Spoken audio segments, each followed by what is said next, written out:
માહિતી બદલ આપનો આભાર। અન્ય સમાચાર પર નજર કરીએ તો અરવલ્લી જિલ્લામાં અચાનક વાતાવરણમાં પલટો જોવા મળ્યો છે। મોડાસા ગ્રામીણ પંથક અને શામળાજી વિસ્તારમાં વાદળો ઘેરાયા છે। વાદળછાયું વાતાવરણ થતા આકરા તાપથી આંશિક રાહત પ્રાપ્ત થઈ છે।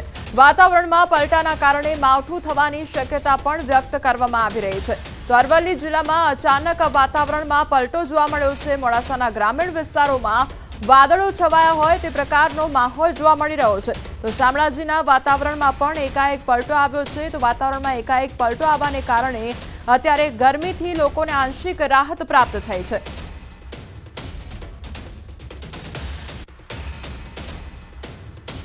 તો આ તરફ ભિલોડામાં ભર ઉનાળે ઝરમર વરસાદ વરસ્યો છે। કમોસમી વરસાદથી વાતાવરણમાં ઠંડક પ્રસરી ગઈ છે। અચાનક આવેલા પલટા બાદ કમોસમી વરસાદ વરસ્યો તો 40 ડિગ્રી તાપમાનમાં તપતા લોકોને રાહત પ્રાપ્ત થઈ છે। તો એકાએક વાતાવરણમાં પલટો આવ્યો છે, જેના કારણે ગરમીથી લોકોને રાહત પ્રાપ્ત થઈ છે। ભિલોડાના આ દ્રશ્યો કે જ્યાં ઝરમર વરસાદ વરસ્યો છે, એકાએક વાતાવરણમાં પલટો આવ્યો છે એટલે વાતાવરણમાં ક્યાંક ઠંડક અનુભવાઈ રહી છે, જેના કારણે લોકોએ હાશકારો અનુભવ્યો છે, કારણ કે સતત ગરમીનો અનુભવ લોકો કરી રહ્યા હતા। એક તરફ અરવલ્લીના એ દ્રશ્યો કે જ્યાં અરવલ્લીમાં વાતાવરણમાં પલટો જોવા મળી રહ્યો છે, બીજી તરફ ભિલોડાના એ દ્રશ્યો કે જ્યાં ઝરમર વરસાદ વરસ્યો હતો, વાતાવરણમાં એકાએક પલટો આવ્યો હતો, જેના કારણે લોકોને ગરમીથી રાહત પ્રાપ્ત થઈ છે। સંવાદદાતા હાર્દિક અમારી સાથે જોડાઈ ગયા છે। હાર્દિક, ભિલોડામાં એક તરફ ઝરમર વરસાદ જોવા મળ્યો અને બીજી તરફ અરવલ્લીના એ દ્રશ્યો કે જ્યાં વાતાવરણમાં પલટો આવ્યો એટલે ગરમીથી લોકોને હવે આંશિક રાહત પ્રાપ્ત થઈ છે। કયા પ્રકારનું વાતાવરણ છે? કોમલ, ચોક્કસથી જે પ્રકાર અરવલ્લી જિલ્લામાં બપોર બાદ અચાનક વાતાવરણમાં પલટો આવ્યો છે। આજ રોજ બપોર દરમિયાન જે પારો છે, ગરમીનો પારો 40 ડિગ્રીને પાર ગયો હતો। ત્યારબાદ અચાનક આવેલા પલટાના કારણે જે શામળાજી ભિલોડા વિસ્તાર છે, વરસાદની શરૂઆત થઈ છે। ખાસ કરીને કમોસમી વરસાદ થવાના કારણે જે તાપમાન એ ગગડ્યું છે, લોકોને ગરમીથી રાહત મળી છે। ખાસ કરીને જે ઉનાળામાં બાજરી સહિતના પાકોનું વાવેતર કરવામાં આવતું હોય છે, પરંતુ હજુ ઝરમર વરસાદ થવાના કારણે વાતાવરણમાં ઠંડક જોવા મળી રહી છે। સાથે જ જે ખેડૂતોએ બાજરીનું વાવેતર કર્યું છે તેમાં પણ ડર, પરંતુ વાતાવરણમાં પલટાના કારણે જિલ્લામાં હાલ પવનો ફૂંકાઈ રહ્યા છે અને વાતાવરણમાં ઠંડક જોવા મળી રહી છે। જી કુમાર। જી હાર્દિક, સમગ્ર માહિતી બદલ આપનો આભાર। તો આ તરફ ભારતીય હવામાન વિભાગે આ વર્ષના ચોમાસાના વરસાદનું પહેલું અનુમાન જાહેર કર્યું છે। હવામાન વિભાગ દ્વારા જાહેર કરાયેલી માહિતી અનુસાર આ વર્ષે ભારતમાં સરેરાશ કરતા 105% વધુ ચોમાસાનો વરસાદ પડી શકે છે। આઈએમડીએ કહ્યું છે કે આ વર્ષે ભારતીય ઉપખંડમાં ચોમાસા દરમિયાન અલ નીનોની સ્થિતિ વિકસિત થવાની શક્યતા નથી। 4 મહિનાના ચોમાસા ઋતુ દરમિયાન ભારતમાં સામાન્યથી વધુ વરસાદ પડવાની શક્યતા છે। આ સિઝનમાં સરેરાશ કરતા 105% વધુ વરસાદ પડવાની ધારણા છે। તેમણે કહ્યું છે કે ભારતીય ઉપખંડમાં સામાન્યથી ઓછા ચોમાસાના વરસાદ માટે જવાબદાર અલ નીનો સ્થિતિ આ વખતે વિકસિત થવાની શક્યતા ઓછી છે। તો દેશના ઘણા ભાગો પહેલાથી જ તીવ્ર ગરમીનો સામનો કરી રહ્યા છે અને એપ્રિલથી જૂનના સમયગાળામાં દિવસો ખૂબ ગરમ રહેવાની ધારણા છે। આનાથી વીજળી ગ્રીડ પર દબાણ આવી શકે છે અને પાણીની અછત સર્જાઈ શકે છે। ભારતીય હવામાન વિભાગની આગાહી ખેડૂતો માટે ફાયદાકારક છે, કારણ કે સામાન્ય કરતાં વધુ વરસાદ થવાની સંભાવના છે, જેનાથી ખેતીમાં મોટી મદદ મળશે।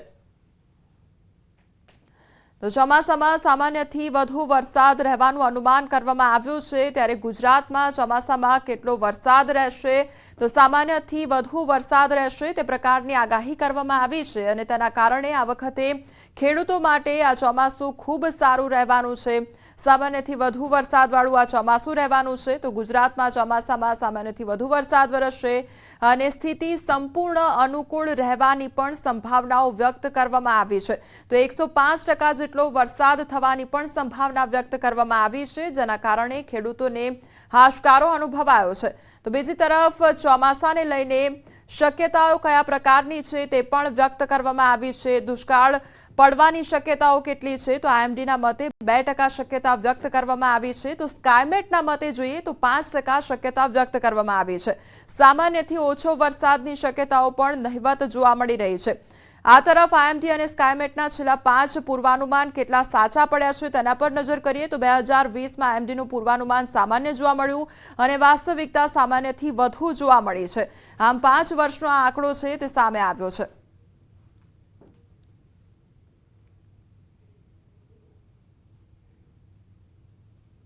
અને સમાચાર પર નજર કરીએ તો સુરતના ઉધનામાં ખાનગી કંપનીના ચેરમેને આપઘાતનો પ્રયાસ કર્યો છે।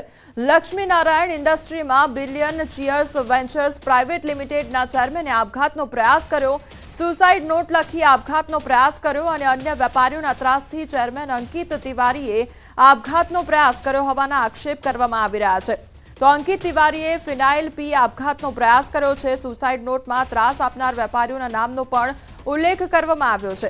વેપારીઓએ તેમના યુનિટ પર કબજો કર્યો હોવાનો આક્ષેપ કરવામાં આવ્યો છે। તો પોલીસ પણ મદદ ન કરતી હોવાના યુવકની બહેને આક્ષેપ કર્યા છે। યુવકે આપઘાતનો પ્રયાસ કરતા સારવાર અર્થે સિવિલ હોસ્પિટલ ખાતે ખસેડવામાં આવ્યો છે। તો યુવકની બહેને આ મામલે પોલીસ ફરિયાદ નોંધાવી છે। પોલીસ યોગ્ય કાર્યવાહી કરે તેવી માંગ કરી છે। તો સુરતની આ ઘટના સામે આવી છે, જેમાં યુવક દ્વારા આપઘાતનો પ્રયાસ હાથ ધરવામાં આવ્યો છે। તો ફિનાઇલ પીને આપઘાતનો પ્રયાસ હાથ ધરવામાં આવ્યો છે। આ સાથે જે વેપારીઓ દ્વારા દબાણ કરવામાં આવતું હતું તેના નામ પણ લખવામાં આવ્યા છે। સંવાદદાતા કીર્તેશ અમારી સાથે જોડાઈ ગયા છે। કીર્તેશ, યુવક દ્વારા આપઘાતનો પ્રયાસ અને સાથે વેપારીઓના નામ પણ જાહેર કરવામાં આવ્યા છે, શું અપડેટ આખી ઘટનામાં? બિલકુલ, સુરતના ઉધના લક્ષ્મીનારાયણ ઇન્ડસ્ટ્રીયલ વિસ્તારની આ ઘટના છે, જ્યાં રિયલવેસ પ્રાઇવેટ લિમિટેડના ચેરમેને આપઘાત કર્યો છે। આપઘાત કરતા પહેલા વેપારી દ્વારા સુસાઇડ નોટ લખવામાં આવી છે, કારણ કે અન્ય વેપારીઓ દ્વારા ત્રાસથી ચેરમેન અંકિત તિવારી આપઘાત કર્યા હોવાની વિગતો સામે આવી છે। અંકિત તિવારીએ ફિનાઇલ પીને આપઘાત કર્યો છે। સુસાઇડ નોટમાં ત્રાસ આપનાર વેપારીઓના નામ પણ લખવામાં આવ્યા છે। વેપારીઓ તેમના યુનિટ પર કબજો કરતા હોવાનો આક્ષેપ છે। પોલીસે કોઈ મદદ નહીં કરતા હોવાના આક્ષેપ છે। યુવકના આપઘાતને લઈને પરિવાર શોકમાં ગરકાવ થઈ ગયો છે। હાલ યુવકનો મૃતદેહ નવી સિવિલ હોસ્પિટલ ખાતે પોસ્ટમોર્ટમ માટે મોકલવામાં આવ્યો છે, ત્યારે યુવકની બહેન દ્વારા આ મામલે પોલીસમાં ફરિયાદ પણ નોંધવામાં આવી છે। જોવાનું રહ્યું કે પોલીસ આ મામલે કયા પ્રકારની કાર્યવાહી કરે છે। જી કીર્તેશ, સમગ્ર માહિતી બદલ આપનો આભાર।